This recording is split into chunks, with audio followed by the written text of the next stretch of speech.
I first learned to step when I arrived on Howard University's campus through the pledge process of my fraternity.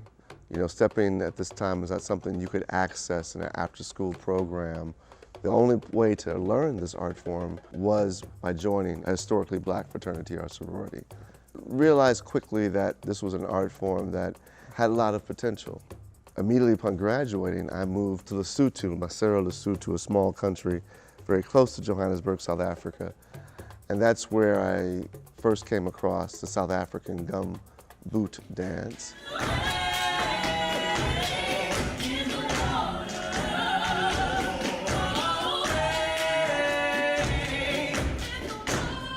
The initial idea for Step Africa was to bring stepping and the South African gumboot dance together, to bring the two art forms together. We only thought it would happen in Johannesburg.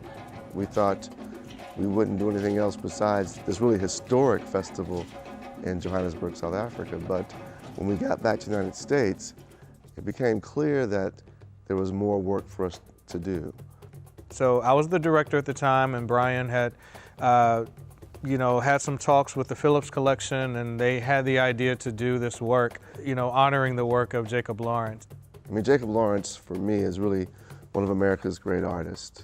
I was shocked that they actually were so amenable to the concept, because I knew how important this work was, and that they were going to give us the opportunity with very little resistance. I was very excited about. So he came to me, as he would many times, and we talked about it and talked about how we should approach it.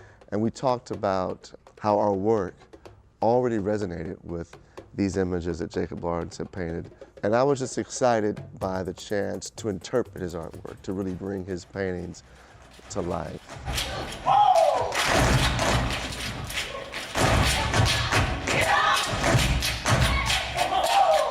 You know, at the heart of our work, of Step Africa's work, is cultural exchange. Even in shows like the show we created, The Migration, which is one of our most involved works, we still stay true to what Step Africa really is, which is how do we connect with an audience. One of the most beautiful things about touring this work has been the connection that we've made with communities everywhere that we've gone. We get off stage and we get a chance to go out in the house and meet people, and they're so anxious to tell us about their family's story and their family's history, about how they migrated. And you hear people while you're performing, and they push you and they drive you just like any other performance. But I think what makes this one different is the connection that you're able to make once we get off the stage.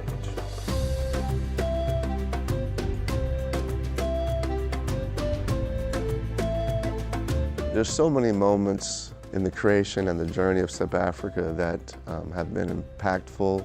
One moment in particular that was incredibly special was helping to create the first Stepping Interactive in the National Museum of African American History and Culture, and getting to perform for President Barack Obama and the First Lady in the East Wing of the White House.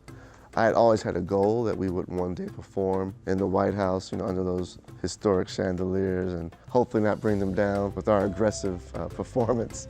The way the audience responded was quite wonderful, and it's a day I'll never forget.